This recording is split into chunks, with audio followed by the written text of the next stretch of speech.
Welcome back to those of you who joined us before. We flock a bit on this side because some of them want to be out of the sun, but you enjoy the wonderful rays of sun that touch your faces. I hope that you're aware everybody sitting on that side is expected to ask at least 2 questions because you're sitting in the spotlight anyway, so that will make a perfect starting point for that. But welcome everyone, my name is Sander Allegro. I'm the host and moderator of this session, which is going to be on the smart hotel. I'm afraid I've always worked in stupid hotels, so I'm really looking forward to learn where I have missed the point so far. I'm working with QL Hotels, which is a collection of 116 boutique hotels, all independent luxury hotels with great restaurants. And I think quite a few of them are smart, but I'm sure we can learn a lot from our distinguished panel. We were going to have a discussion with them. As I said, we flock a bit in this corner in order to avoid too much direct sunlight. But everybody is included, of course, and don't feel excluded if we talk a bit in this little angle of the space. On my couch, I have 3 distinguished guests. Not Sandra, it's not someone who changed their identity overnight. Sandra, unfortunately, wasn't able to be with us, but we have Kai, who is willing to step in at the very last moment. In a few moments, he will introduce himself, and you will get a chance to know him. Next to him is Annette. A hotelier who will tell you all about her dream that she realized in the wonderful city of Bolsward, if I'm not mistaken, up in the north of Holland, where the most proud people, and they have all the right to be so, live in the Netherlands, the Frisians. And then David, who is joining us from Rocket Fuel and who will also introduce himself. But Kai, would you do the honors and tell us a bit about yourself? And in your introduction, could you incorporate what you think it is that makes a hotel smart? What is a smart hotel? Yeah. So, this is on, nice. Yeah, so my name is Kai. Nice to see you all. I'm a product developer. I developed a product which makes every existing curtain smart. We operate in the consumer space, but also in the B2B space, in elderly care, but also in hotels. And so just to give a little bit of a thing about our product, a little product pitch. So because it's a universal smart curtain, you can attach it to any curtain. There's no installation hassle. You can just buy it off the shelf, lease it, whatever. Come and see him at the stand, right? Thank you. Cheers. So what I would consider a smart hotel, but I want to answer this question in a consumer perspective. So what is a smart home or what is the added benefit? And I would say a smart hotel or a smart residence like that is when you get advantage or give a more experience with innovation, right? So the first thing about smart is a wow effect, like, hey, what happens? Whoa, this is cool. Secondly, it eases a hurdle. For example, you're in your bed and you just say, hey, I want to go to sleep, and the lights go out. So it's a gadget factor, but it's also completely comfort driven. I would say that will be my 2 main points of a smart hotel. So it's gadget and comfort driven. That's the main thing. It's experience focused. Exactly. Yeah. It's partly this wow factor that you experience. Oh, this is cool. Like, I don't remember these times, but people tell me here, like, when you used to go to an hotel, you would see a flat screen TV and you were like, wow, this is cool. And now you go to an hotel and you say, yeah, but I got the same television at home. So there's no, this feeling is gone, but we can create it. And that's I think, is part of the smart home. Okay, good. Yeah. And maybe as a little bit more about your background, from what industry you come, are you from the hotel world, from the tech world, or anything else? Yeah, so I'm a bit in the sky. Friends call me an undercover nerd because I like to talk. But if you let me be free, I would just jump behind my desk and be 3D modeling and making stuff with my Arduino or with my 3D printer. That's the thing I love most. My background is actually urban planning, so it's completely different. But I love to think about development, making products, thinking about solution focused, but also this wow effect. I really like this. I don't have any Apple products because I don't like Apple, but I really admire them because they create this wow effect constantly. And I think we, as a hotel branch, but also we, for a customer or a client, we can create this wow effects. And this is something that triggers me. Yeah. We got an undercover nerd. I'm really happy about that. Thank you. Annette, you're the only hotelier on our couch, or at this moment at least. Can you tell us a bit about yourself and your take on smart hotels? Well, my name is Annette Lunter. I'm from Bolsward. In June 2021, I started our hotel, Snoozz Hotels. It's mentioned hotels, but we only just have one hotel.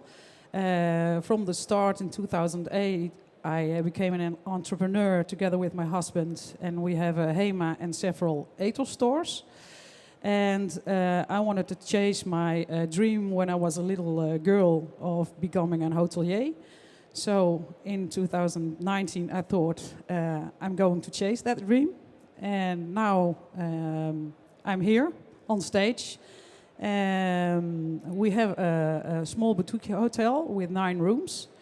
And it's kind of a smart hotel because we have no reception, we have no restaurants. And we manage the hotel from a distance. What is a smart hotel for me? It's a hotel where you can manage via technology the hotel. And you have to search for partners who can do that with you. So there will be a wow effect when they're opening the door. And the curtains within a month. I don't know.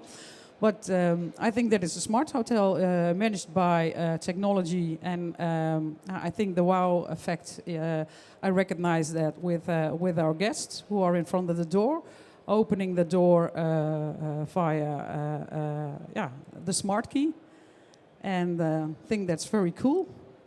And your background and your husband's background is in retail, you explain? Yes. And to what extent do you use those retail experiences and insights how do you apply them in your smart hotel? I think entrepreneuring you can do in several ways. My advantage is I think I am totally new in this branch. I think I'm the youngest hotelier in the Rai at the moment. So I look at things from another perspective, and I think that helps me searching for new things and searching for the right partners who can do that with me. Well, that's great, because it's great to have someone on a panel who's not seasoned in that sense in this industry, because then you tend to follow all the rules that we all follow. And you're a newcomer, so you will ask different questions and hopefully have new insights. And also what you already said like twice, like, and I want to get rid of this process, and then I want to automate this process. So she read her things in a completely different way, which I think is really cool to see. Most hoteliers want to add processes, right? Right? I know. SOP. I want to get rid of them, and then that's what we do also in retail, trying to make the process lean and mean. And that's what we are also doing with the hotel, because does it add something to the process? No, then I want to get rid of it. That's an interesting point of view. I'm really interested to see how you guys feel about it. So if at any point you have any questions, objections, or just want to hear another voice than the people here, then raise your hand and I'll be rushing to you with the microphone to give you that opportunity. We go to David. David, could you introduce yourself and tell a bit about your background and your relationship with our industry and, of course, with smart hotels? Yes. So my name is David, and I have been working in the hospitality industry for 6 years as a commercial director before starting my own company. And I wanted to solve my own problem because I was leading a sales team, and the sales team was spending almost 30% of their time researching corporate like sales travel managers who were in their cities, who were their customers who were staying with them or their guests staying with them from different companies such as like an Uber or Netflix. But it was really difficult. You'd even had our sales manager sometimes like biking around the city, looking at an office building, like seeing like, oh, Netflix is in this building, maybe BCG is our neighbor. And I was like, that's not from this time anymore, right? We cannot be doing this. So we created basically a platform which is city focused. So for example, if you look at Amsterdam, you can see all of the corporates that are here, but also new companies that are setting up offices, the fastest growing companies, who is the travel manager you should be contacting, who is the office manager, what is their email address. So all the news that you might need as a sales manager, we just bring it together in one place so you basically can start selling immediately. So that's what we have created. So it's really solving my own problem I've been experiencing. And then, what's a smart hotel? I think it's 3 points to that. The first one is like a smart hotel, they know who they're serving, so who is their guest, and what is the thing they do best. Then they look at which processes that they cannot do best themselves. So for example, revenue management, if you don't have a background or if you're not specialized in that, maybe they look for somebody outsourced and they outsource that because they know they're not good at that. And then they double down on the thing that they're really good at. So if that's maybe they know their target customer is for example, in an 80-room hotel, like 30 or 20-year-olds, then they double down on social media, they double down on, for example, Instagram, like they're just speaking about, and they give it their time, and then they say, that's the thing we're doing, but we're not doing, for example, corporates, and we're not doing consortia because we simply do not have the time. So I think that's the 3 points. They know who they are, they know what they cannot do best, and they know what they're going to double down on. Well, thank you very much for these introductions. Yes, Kai, go ahead. Yeah, I would like to add a couple of things because what you mentioned is kind of an intelligent way of doing a process, right? And because I'm this product guy, I see smart hotel as a smart home. And I wanted to just add a thing that we came up with, or not came up with, but so we're selling thousands of pieces, and we did a customer research, not on hotels, but on the customer itself, right? And we found out that all of our customers already have smart products at home, like smart light link, smart thermostat, etc. But when we asked them, do you have a smart home? They said no. So we have a term you call smart hotel or smart home, but we're not yet familiar with it. So it's very subjective to what is it? I mean, and already like our distinct answers, I think, symbolize that it's still also a term that's in process of being of having a definition, and of just yeah.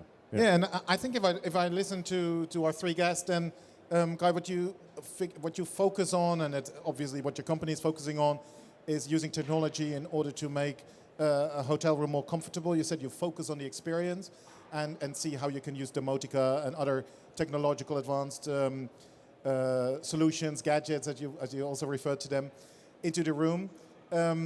David, you said being smart is more about knowing who you are, who you focus on, and then make sure that you act upon those strong points and put your money and your effort there, which is not directly technology related. And then the Frisians, I don't know what the exact word is, as nuchter as we Dutch are, said, well, I simply want to operate an efficient hotel and want to get rid of everything that's not necessary. So those are three. There's a lot of waste, yeah. Quite different approaches in that sense. Annette, if you listen to your to gentlemen sitting next to you, what do you think of those two approaches? Well, yeah, I don't know. Well, I think it's what I see. There is a lot of waste.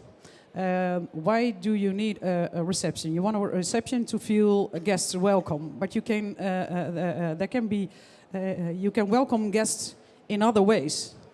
But having a reception, having an office, having all kinds of costs for having staff, which is very hard to get in these increasing labor markets, I think that's a waste. We have to search for other ways to make our guests feel welcome. And I think it's nice when someone goes to a hotel room and can open the curtains by saying, "Open the curtains now." Yeah, they right. do like that. When they're in front of our door, there are different guests. You have the Nokia 6210 guest, who doesn't know how it works. That's not a smartphone, right? That's not a smart guest. No, it's a smart guest, It's a maybe, smart guest. but not in that way. You have to help them. You have to think about how to help those guests also. But most guests are in front of the door, and then have the wow effect from, wow, it's opening, what cool, and oh, you can open it yourself. Where are you? Are you in the neighborhood? I can be in Japan and open the door in Bolsward. I can open the door now in Bolsward if I want to. While speaking here, she checked in 3 guests. You know, I just made, there were 3 or 4 reservations and everything is taken care of and I'm here on stage. So it are all, it's a lot of work and it's wasted. But I recognize the wow effect and I recognize also, I think it's all combined together. yeah, but there's still quite distinctive approaches, because if I listen to Kaya, it's about, again, about creating experiences by using the latest technology, adding value.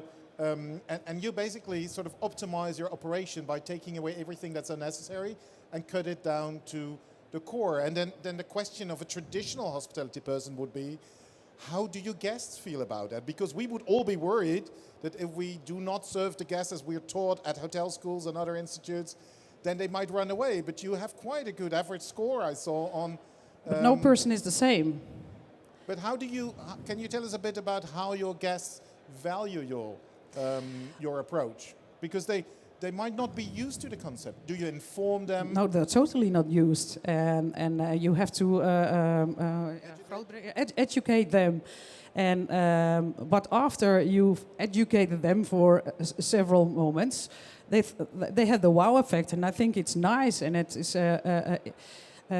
by doing things with technology, it doesn't mean that you don't have attention for them when there is a problem, or when you want something, or it's something, it's on their bed when they come in the room, or in what way you can give attention in several ways. It doesn't have to be the standard way. You have to be inventive in cuddling your guests. Okay, and how many people work in your hotel? You have 9 rooms, you said? I am 24/7 the reception myself. So, and I have another businesses, as I told you before, who needs attention. And then we have the housekeeping. And that's it. But Yeah. what was the reason for making it this smart? Was it like a time constraint? Was it like the experience? Was it a passion of yourself? Or where was it like, this is what I want to do with my hotel? It was kind of like all together.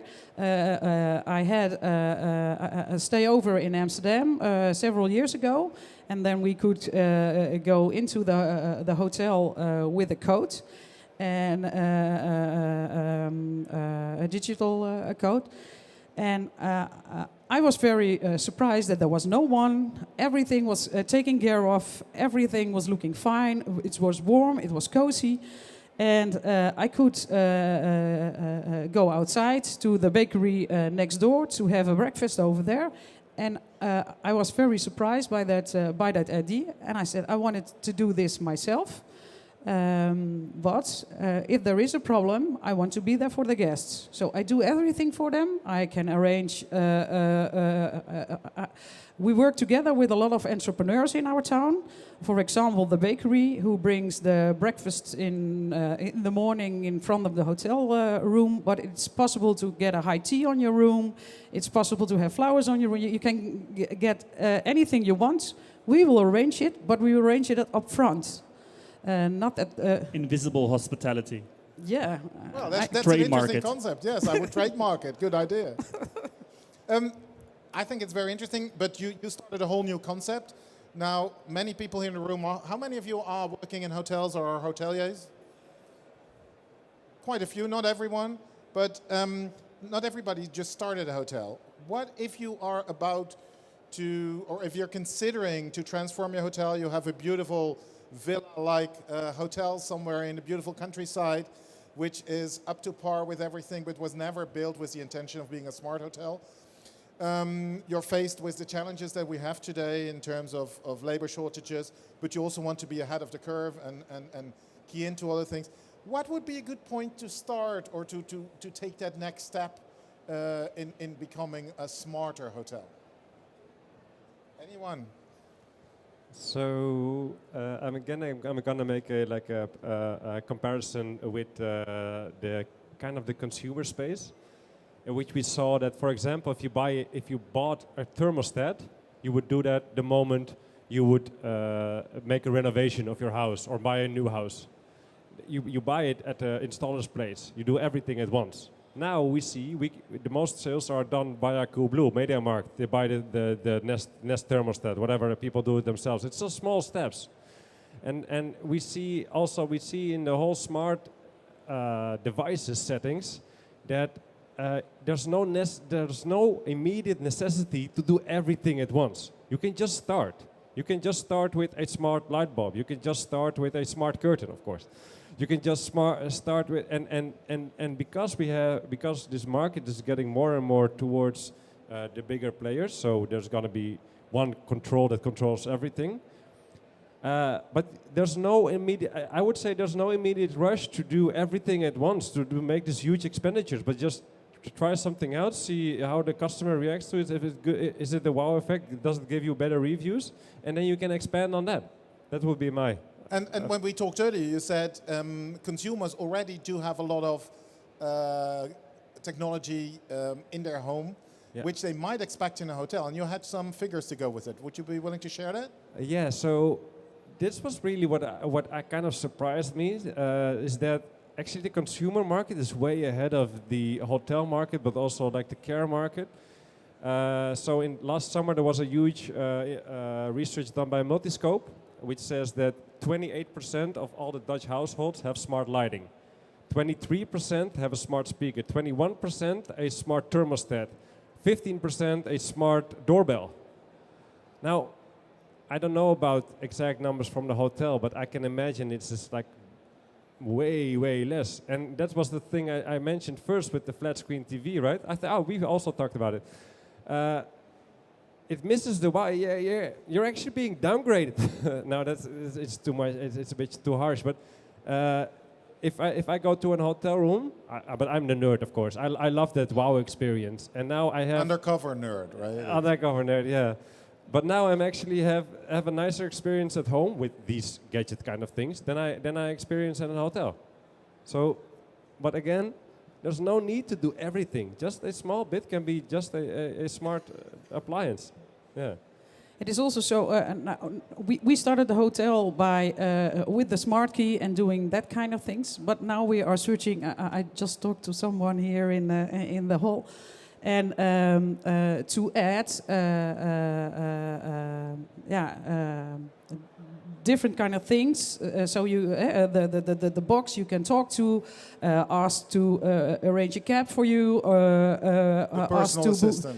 Yeah, a personal assistant. I think that's an option we might add to our hotel. We at some point we started, but if you are going to want to become more smart, I think it's very wise just first to think through what exactly you want to make smart in your hotel, because it has to be combined with the formula you're already in. So you have to think it through, and then after that search for the right partners, because mostly you have to have a different kind of partners to make your hotel smart, and then those partners has to like each other, because I see in the world I live in now that those partners has to be combined also, otherwise it doesn't work. And that's where you move in the direction of the definition that David started out with, of knowing what you do, who you are, who you serve. And maybe to provide a little bit of context on what Kai said, there's very interesting research that much technology has reached consumers via hotels. And for example, when the big chain hotels came about, it was the first time that people had ensuite bathrooms. They didn't have that at home. They had TVs in their bedroom, which they did not have at home. So many innovations filtered through into households via hotels. I think one of the last major innovations that did that was Wi-Fi, that people first experienced in hotels, in public spaces, before they had it installed in their homes. But currently, hotels do not offer that anymore. We do not have facilities that outrank the quality of what people have in their houses. People who visit top-end hotels probably have much nicer bathrooms, much nicer technology in their house than they have in those hotels. So we need to find a different shift. And so do we find that through gadgets, or do we find it through something else? Or how can we still keep that angle if technology may not be the thing that surprises them? Or do we still have them? But that's then the question, like, do you want to compete on that part, right? Or is that the part that people have at their home and then they come to the hotel for the hospitality part? So there's also, if I would have owned this chalet somewhere in France, then also I would double down on that, making sure that everything in the back end is being arranged so smartly so that the people that are working for you can actually connect with the guests. So they don't have to do the upsell, because the upsell is done by a tool. They don't have to do the revenue management. No, the check-in has maybe already been done up front as well. No, the thing that they are going to be doing is really making sure they feel at home, that they are taken care of. I think McKinsey's report showed now that 71% of the people want to have some kind of personalization when they interact with brands. So you see the websites nowadays you visit, they are not looking the same anymore the second time you come back, because after you've been looking at white sneakers, the website will show you white sneakers the next time as well. And the same will be true for hotels. So, and that's the thing we are key at. We have the data, we know who's coming. I think personalization is definitely possible. So I would then move the investment to the tech also that it is smart, but use it really to free up time for the employees so they can be the one that are connecting and creating some kind of personalization in the space. And would that also be your answer to the question I asked earlier on what you would do if you had this beautiful mansion, and that is invest in smart systems at the back of the house that enable your team members to perform their best in front of the guest? Yeah, and I mean, especially not doing these kind of, I mean, not menial, but tasks like filling in papers. Like, there's still, to this day, you're coming to hotels and they're like 5 minutes on a laptop in front of you. You're like, I filled all this information in. I booked via your website. How can I still be like wondering, like, how was your flight? Yeah, it was very good. We call that a vintage experience, Yeah, right? yeah. Very art that's deco. what your parents got. You deserve that as well. That's Can I ask a question? Yes, please, go ahead. Because there's also another tendency going on, and we see it at supermarkets or at services, which we have, like, for example, the self-scanning registers, right? Or so how do you feel about that? Because that's actually the loss of personalization. But if I speak to myself, I love it. I was just like, oh yeah, headphones on, scan my products and go. Yeah, I mean, and with that part, I agree with some, like, it's these annoyances which cost time where you maybe do not want to interact with somebody. Yeah. I will always think it's a funny example, the self-service, and people are like, oh, self-service, big innovation, which I do, and I use myself. But there was at one point I was asking, oh wait, I am the cashier now, right? So, like, that's also like sometimes like turning around, and I'm actually the service employee in the shop, and not getting paid for it. But and no lower grocery prices. I think Annette has something to say about it. I remember she operates a few HEMA stores and Ethos. Ethos stores. We also have their own self-serve cash register. But the pro is that the employees have time to help you searching for the problem. You have a problem, you need some vitamins, you don't know what. She can help you. Less employees, right? Sorry? And you have less employees. No. No, there is no. All the employees are still there, but they have more time provide service to service you. I mean, but that's the question, right? I mean, if we're looking at capitalism, obviously that is the nicest way, right? It's just like, let's cut out another. But again, this comes back to choosing who your concept really is. I mean, do you have a concept where people are coming to stay with you for a leisure stay, they want to get to know the city, or then you want to maybe be able to sit down with that person and they can tell you about it. Or maybe it's a business travel in and out. I mean, you might not want to speak with somebody because you're only going to be there for 8 hours max. Well, I really like also the comparison to the retail sector that you either consciously or unconsciously made in your concept. I always like the comparison when I tell people the difference between retail and hospitality is if you drop a glass in a store, somebody will come up to you and present you with an invoice. If you do that in a restaurant, someone will come up to you and apologize for the event and offer you a new glass and ask if you're all right. So then you are shopping at the wrong shops. Let's go to HEMA in Bolsward and drop a glass and see what happens, right? No, I don't want to solicit that. Meanwhile, are there any questions from you guys that you want to throw in, or are you happy with listening to what we serve you? Yes, go ahead. I'll hand it to you, but I need it back at some point. Well, hello, all of you. I probably a question for Annette and yourself, Sander, from hotelier perspective, because you spoke a lot about the WoW experience, getting rid of processes, which I would probably call optimizing processes, maybe, which is what you aim for. Also, but from a hotelier perspective, do you see any benefit on this? I work in the smart industry, so it's kind of a tricky question, but as a feedback, do you get any benefit, any, say, energy efficiency? Do you feel like you really get it, or you think it's just for the WoW experience? So is that a question to me or one of the panelists? I think it's more for you. Well, I didn't hear the David has question. been in hotels for quite some time. Just to briefly answer it and then leave it to the panel. I see a lot of opportunities to do it. I'm inclined to very much go with the conception that you need to know who you are, what you do, who you serve, whether you want to hide it or where you wanted to put it out in plain sight. It depends on whom you serve and on what type of business you operate, what your concept is. But I think I'm a very strong believer in finding the balance between high tech and high touch. And for me, smart is very much linked to high tech. And I think you got to build it in smartly in a way that Annette described, that you allow and enable your team members to do what they like most. And that is be in contact with that guest and give them the best experience. At least that's what I feel drives a lot of people.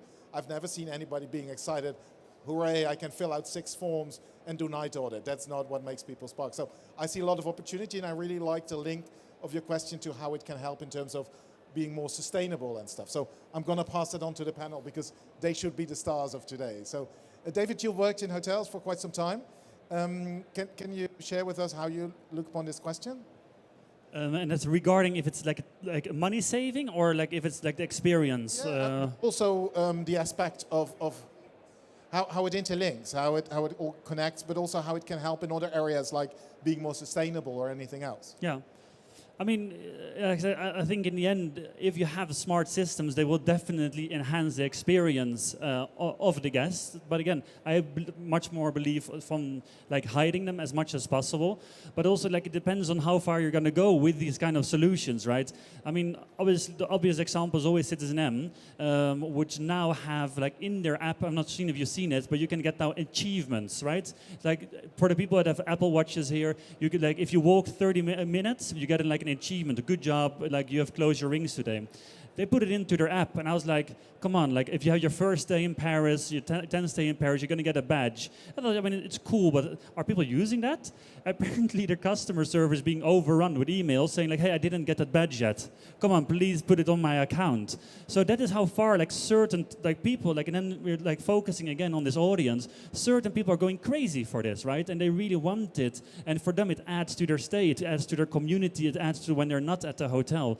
So I think in that sense, it really depends on who you focus on. But for some people, they just absolutely love it, these kind of things. So, yeah.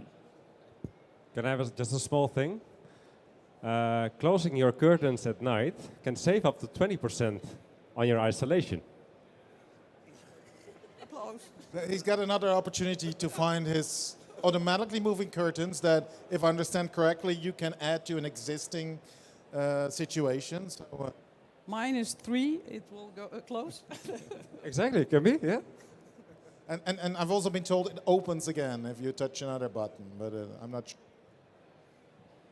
Yeah, it can open. I mean, it can open when you enter the room or whatever, but that's actually just a minor thing. Annette. Making processes less is gaining costs, but it doesn't mean that you don't have to give service to your guests because they expect something from you. And one guest will have wants a lot of attention and other guests not. But it doesn't mean that you can skip that. Because when there are guests at our hotel wanting attention, they get it from us. So it's not mostly reducing costs doesn't mean that's it's not a dirty word. It's being more clever how to manage your hotel. It doesn't mean you don't have to give service. It's the same as the cash register. The employees are now giving service instead of doing typing. The other stuff. No, Getting- I think that's quite clear, and that filters through in your message that this is not about trying to save as much as possible cost, but just to look at what is it we really need and how can we organize it in the best possible way.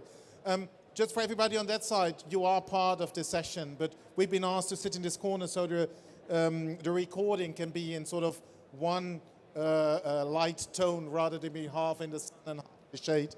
But if you have any questions, I'll be more than happy to come to that side and hear you out. There we go. Thank you. Thank you very much. My question is there such a thing as being too smart? Where is the line in building hospitality technology that, it can be considered too smart? I do think we live in an age where we are wanting to improve, optimize a whole lot of processes, systems, but there always is that human fear of technology taking over, technology being a bit too much. Where does that line of being too smart in hospitality then come? Great question. When it's too smart? I mean, for me, too smart is really is hotels, and there's a few of them who over-invest in technology, not taking one platform, but going for like 15, 20 platforms, and they all want to make use of them. But they all go from maybe 1-2 months, try it out, use it a little bit, keep it in their tech stack, next one. And then they all use them a little bit next to each other. But never really getting the full value out of it. And that's, there's a lot of hotels doing that. Sometimes it's create data problems, data lakes that are becoming really dirty because of that, because suddenly you do not know who your guest is, or your one guest profile is in 5 different systems with 3 different email addresses. And that is one thing that I've seen a few times happening, that because of just a systems architecture that is just not being fully thought through, which it can be a really good thought, right? Because everybody wants to have new tech, but maybe marketing wants to have a few platforms and sales a few different ones. It becomes too spread, and that's why then it's too smart, I would say. It's no clear strategy, but can cause in the end pretty expensive cost to clean it up again in the end. I hope that answers your question. We're going towards the end of our discussion. We also want to look ahead. We've talked a lot about what's going on now, and it's also interesting to see where we're going. We've got a lot of buzz around artificial intelligence. We've got a lot of buzz about the metaverse. There's so many things out there. So what I would like to invite you to do is, as we close off this session, can you share in a few minutes what you consider to be, and we'll go to each of you individually, what do you think the next step is? Where do you think we will be in, say, 5 years' time? What will be considered smart then? Where will we be? What will be added? Or what will we have get rid of, if in your case, maybe? Who wants to start? Kai? Yeah, I can try. So what I believe is that we move from the user interaction with our devices changes. As in, you had a light switch, so you control. I control my light switch, so the light goes on, right? That's the first an input-output. Then we go into this era where you say, hey, it's getting evening, the lights dim automatically because it's evening. So you get this kind of like a timer function. It's becoming automatic.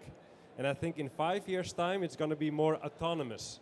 And it sounds a bit scary, but I think devices are going to be more and more incorporated in our lives, feeling our senses or whatever. With the Apple smartwatch, your blood pressure. It sounds like they're going to outsmart us, right? I think they are. That's your question, right? Yeah. It just takes a while. But we're getting there. Oh, thank you for that perspective. Annette? I think we have within 5 years, more and more hotels will be in some way have smart tools to manage their hotels. As you told earlier, we are at the early stage of it. And I think more and more it will take over because of COVID, because of increasing labor markets, etc., etc. And I don't think there will be very high new technologies. I think we have to adapt the things we have now And there must be more partners, omarmen, wat is het?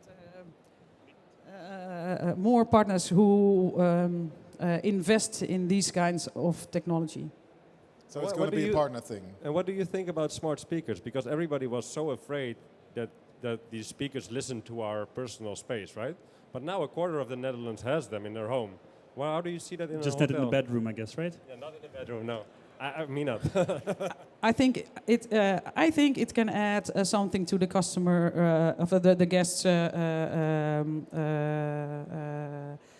to the guests, because when it's there and you can talk to it and it can talk back, it's better than doing it on an app on our phone. It's more personalized, and I think that kind of thing is going to grow in hotels. David, I mean, in just general technology, very, very, very passionate about NFTs. I know it's like right now being thrown around. non-fungible tokens. Tokens, I indeed. say it as if I know what it is, Good but I've job, only yeah. heard about it. No, what I mean, obviously, right now people are saying it's a buzz, and I know right now we said the same thing about crypto back in 2012 or 2010, and now suddenly we see, hey, Russia got kicked out of a SWIFT system, like the ruble suddenly is nothing worth anymore, and we're like, oh, maybe the cryptocurrency could be very valuable. And I think right now what we're seeing happening with non-fungible tokens and whole like the creative industry, we're talking about artists, photographers, who are now able to make a livable wage, actually something making like a lot of money because they can suddenly sell their art piece several times. So when it's being resold, so if I sell something to you, I'm the artist, I get 10%. And when you sell it once more time, I get again 10%. So this is, I mean, changing like a very creative industry. We see it in the events industry, like people are, instead of like your useless ticket, I mean the ones that we have around our necks, right now they're going to be customized to the event you're going to. So afterwards, when you've been at a Formula One race, you actually see, you have something tangible, or at least something you can show, you can post on Instagram or... So I think this has been so early stage, and it's so early already to say it's a hype. I think in 5 years we're going to look back and be like, okay, well now we see the use cases coming back, and I just don't believe that it's a hype. It will change a lot, digital ownership. Well, thank you very much for this. We recorded this. We will invite you back in 5 years, and then we will confront you with whatever you said and see how this went. We hope you're all going to be there as well to see if we can relate it to what we've been talking about. With all jokes aside, thank you very much for sharing your insights. The Smart Hotel is approachable in different ways. It's all about enhancing the guest experience by adding technology and gadgets to it in a concise way that is well balanced. It's also, as Annette explained, it's about trying to decide what you really need and then concentrate on those things, which keys in with David's approach of saying you need to know what you do, whom you do it for, and then make consequent choices after it. I want to thank you for being part of this session. If you have any further questions, please come and see us here up front. Please enjoy the rest of the show, and thank you for being here. Thank you.